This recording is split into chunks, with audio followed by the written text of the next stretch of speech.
आज की ये महत्वपूर्ण प्रेस वार्ता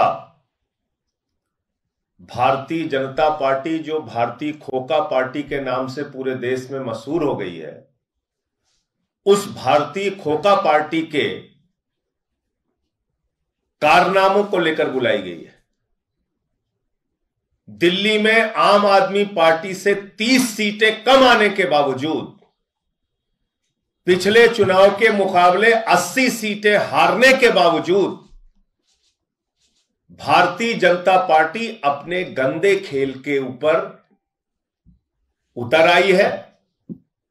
वही कारनामा विधायकों की खरीद फरोख्त का जो उन्होंने महाराष्ट्र में, अरुणाचल में, उत्तराखंड में, मध्य प्रदेश में, कर्नाटक में किया, गोवा में किया, गुजरात में किया, वही खरीद फरोख्त का फार्मूला,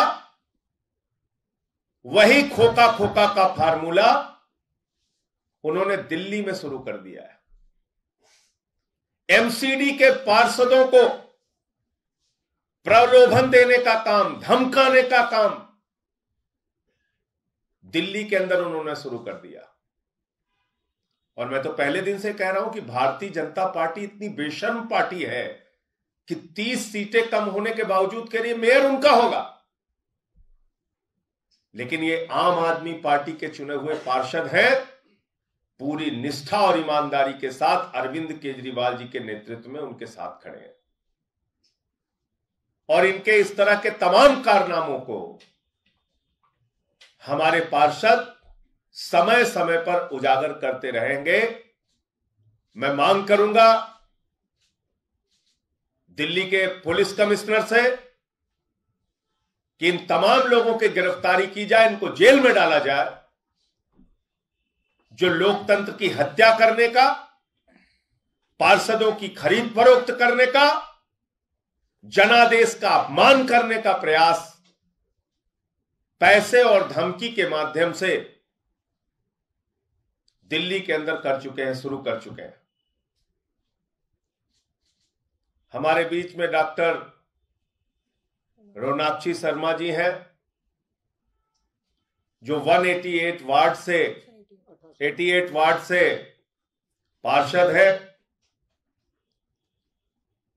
हमारे बीच में अरुण नावरिया जी हैं, जो 166 वार्ड से पार्षद है। ज्योति जी हैं, जो 207 नंबर वार्ड से पार्षद हैं।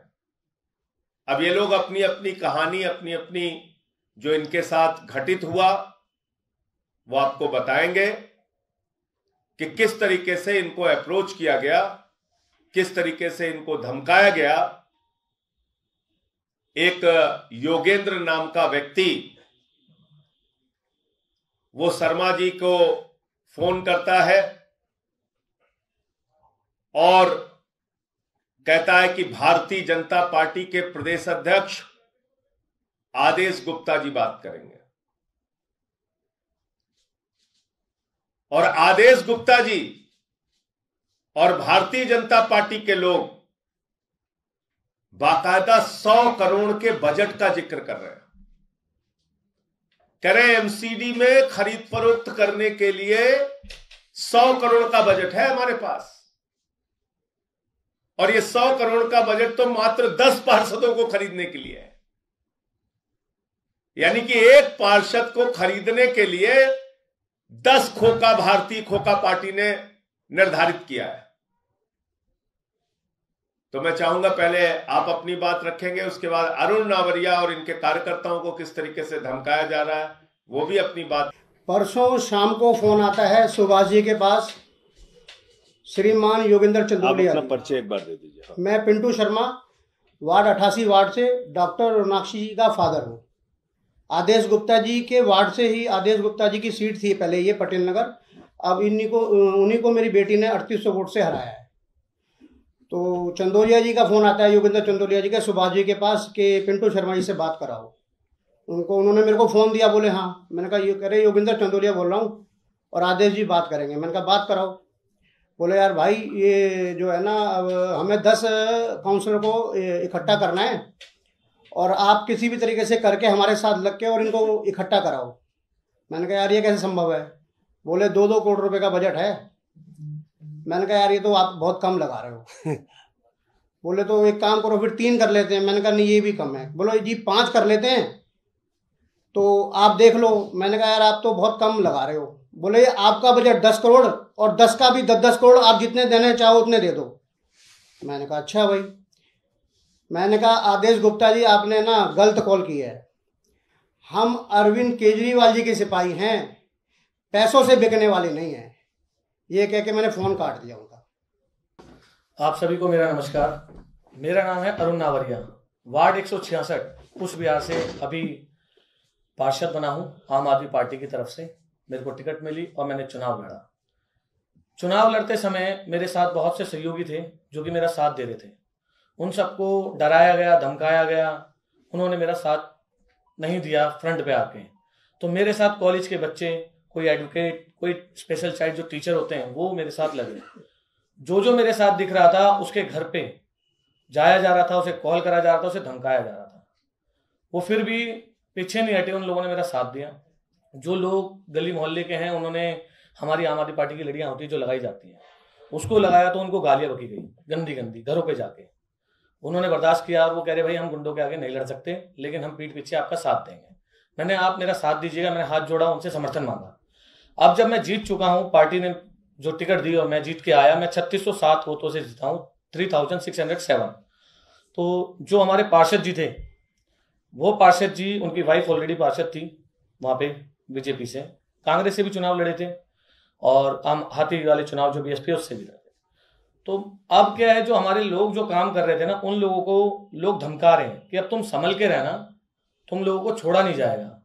और साथ साथ मेरे लिए बिल्कुल कहा जा रहा है स्पष्ट रूप से कि मतलब कि शपथ लेने से पहले इसको जान से मार देंगे, इसको जीने नहीं देंगे, ये करके मेरे से बोला जा रहा है। और मतलब डायरेक्ट मुझे नहीं बोला गया, जितने मेरी टीम के लोग थे, टीचर थे, सबों को बोला जा रहा है कि भाई उससे बोल देना। और कुछ ने तो मेरे को बड़ी सिंपैथी दिखाई और उन्होंने बोला अरुण थोड़ा संभल के रहियो, हमें गलत सुनने को मिल रहा है और हो सकता है तेरे पर हानि भी हो जाए और तेरे पे हमला हो जाए। तो मुझे समझ नहीं आ रहा ये कौन कर रहा है कौन नहीं कर रहा, लेकिन जो हमारे लोगों को डराया गया, धमकाया गया और आज हमें जान से मारने की धमकी जा रही है, तो ये मेरे को समझ नहीं आया कि हमारे देश में चल क्या रहा है। तो मेरे को लगा मैंने अपने सर को बताऊं और मैंने इसलिए आप सबके सामने ये बात रखी। धन्यवाद। नमस्कार साथियों, मेरे पास कल रात को एक आदमी आया, मेरा दोस्त ही है खास। उसने कहा भाई तेरे से 1 मिनट साइड में बात करनी है। मैंने भाई पता क्या बात करनी है? उसने कहा तेरे लिए एक ऑफ़र आया मेरे पास बीजेपी की तरफ से, आपको क्रॉस वोटिंग करनी है और आपको इस काम के लिए 50 लाख रुपए मिलेंगे। मैंने भाई तो गलत रास्ता खटखटा रहा है, हम बिकने वाले खिलाड़ी नहीं है। कह रहा देख ले एक बार, क्रॉस वोटिंग करने में पता नहीं चलता किसने किसको वोटिंग करी है, कोई पता नहीं चलता सदन में आप किसको वोट कर रहे हो, कोई पता नहीं कर पाएगा किसको वोट किया है। तो एक बार सोच ले और हमें कल तक बता दे तो क्या करना चाहता है, तो हम तेरे पास आ जाएंगे। और तेरी डिमांड ज़्यादा है तो वही बता दियो, एक बार विचार कर ले। तो मैंने अपनी पार्टी को बताया कल रात को ही कि ऐसे फ़ोन आया, तो आज इसके लिए आपके सामने हमने अपनी बात रखी है।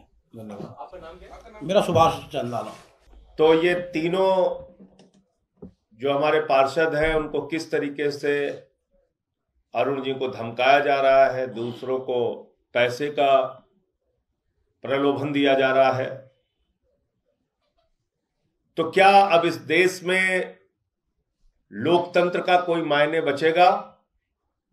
चुनाव का कोई मतलब बचेगा? जनादेश का कोई मतलब बचेगा? या भारतीय जनता पार्टी को खुली छूट है कि राज्य दर राज्य विधायकों को खरीद फरोख्त करके सरकारों को आप गिराइए? क्या भारतीय जनता पार्टी को खुली छूट है कि 30 सीटें कमाने के बावजूद बेशर्मी पर उतारू होकर दिल्ली में अपना मेयर बनाने का प्रयास कीजिए? क्या दिल्ली का पुलिस प्रशासन, दिल्ली की कानून व्यवस्था इस पर सोई रहेगी या कुंभकर्ण की नींद से जागेगी? इन लोगों के खिलाफ कोई कार्रवाई होगी? जिस मामले में स्वयं भारतीय जनता पार्टी के प्रदेश अध्यक्ष का नाम आ रहा है, आदेश गुप्ता जी का, दूसरे लोगों का अप्रोच किया जा रहा है। मैं मांग करता हूं ऐसे तमाम लोगों को गिरफ्तार करके इनको जेल में डाला जाए और दिल्ली के अंदर ये घिनौना खेल, खरीद फरोख्त का खेल, ये भारतीय खोखा पार्टी का खेल, इसको बंद किया जाए। और मैं तो कहता हूं भारत के चुनाव आयोग को भी इसमें हस्तक्षेप करना चाहिए। आप निर्वाचन कराते हैं, जो लोग अलग अलग दलों से चुन के आते हैं उनको कोई भी डरा के, धमका के, बंदूक दिखा के, गाली गलौज करके, पैसे का प्रलोभन दे के, खरीद के, तोड़ के सरकारें जिसकी चाहे बन जाए, इस पे चुनाव आयोग की कोई जिम्मेदारी नहीं बनती। भारत की सरकार तो मान लीजिए भारतीय जनता पार्टी की है, वो तो अपने हिसाब से काम करेंगे, उनको तो यही धंधा करना है। वो एक किडनैपिंग गैंग बन गया है बीजेपी, विधायकों के, पार्षदों के किडनैपिंग का एक गैंग बन गया है भारतीय जनता पार्टी, तो वो तो करेंगे ये काम। लेकिन क्या भारत का निर्वाचन आयोग, चुनाव आयोग भी इस ओर ध्यान देगा? वरना चुनाव का क्या मतलब रह जाएगा और जो अलग अलग दलों से लोग जीतते हैं उसका क्या मतलब रहेगा? फिर लोग भी चला रहे हैं। देखो, ऐसा है कि मैंने कहा तो कि भारतीय खोखा पार्टी वाले जो लोग हैं उनका दिमाग खाली इन्हीं बातों में लगा हुआ है कि दिल्ली में कैसे, आप सोचिए ना, वो तो आधिकारिक रूप से कह चुके हैं 30 सीटें कम होने के बावजूद, वो तो मीडिया में उनका जो आईटी सेल का हेड है उसने ट्वीट करके इनके प्रदेश अध्यक्ष बेशर्मी के साथ, ये लोग तो कैमरे पे बोल चुके हैं कि हम मेयर अपना बनाएंगे। तो कोई इनसे पूछे कि जब तुम 30 सीटें कम हो आम आदमी पार्टी से तो मेयर अपना कैसे बनाओगे? क्या धंधा है तुम्हारा? कौन सा काम करने जा रहे हो तुम? कौन सा घिनौना खेल खेलने जा रहे हो तुम? तो बीजेपी तो आधिकारिक रूप से कैमरे पे बोल चुकी है हारने के बावजूद। भैया, कौन सा दल है मशहूर? कौन सा दल है मशहूर देश भर में भारतीय खोखा पार्टी के रूप में? कौन सा दल है जो विधायकों का अपहरण करता है, सरकारों को गिराता है? हमारी पार्टी पे क्या आज तक कोई एक ऐसा साक्ष्य और प्रमाण मिला कि खरीद फरोख्त और प्रलोभन देके किसी के साथ किसी को हम अपनी पार्टी में लाए हो, धमका के लाए हो, डरा के लाए हो, बंदूक के नोक पे लाए हो, ईडी सीबीआई के पुलिस के दुरुपयोग करके लाए हो? बताइए आप मुझे। तो जो अब जैसे मान लीजिए हाफिज सईद के बारे में कोई कहे कि आतंकवादी घटना में शामिल था कि नहीं शामिल था, तो ये तो सवाल ही अपने आप में गलत है। तो भारतीय जनता पार्टी के बारे में कोई पूछे कि वो खरीद फरोख्त और इस घिनौने खेल में शामिल है कि नहीं है, वो तो सीना ठोक के कहते हैं कि वो यही काम करेंगे। वो तो सीना ठोक के बोलते हैं कि मेयर हमारा होगा, भले ही हम 30 सीटें कम हैं आम आदमी पार्टी से, भले ही हम पिछली बार की तुलना में 80 सीटें हारे हैं, लेकिन ठोक के कहते हैं हमारा मेयर होगा। तो कैसे कह रहे हैं भाई? तो बीजेपी का जो काम करने का तरीका है पूरे देश में प्रख्यात तरीका, ईडी का, सीबीआई का, पुलिस का इस्तेमाल करो, जांच एजेंसियों का दुरुपयोग करो, लोकतंत्र का गला घोटो और सरकारों को गिराओ, एक नहीं 8-8 बार। वही काम कर रहे हैं वो लोग।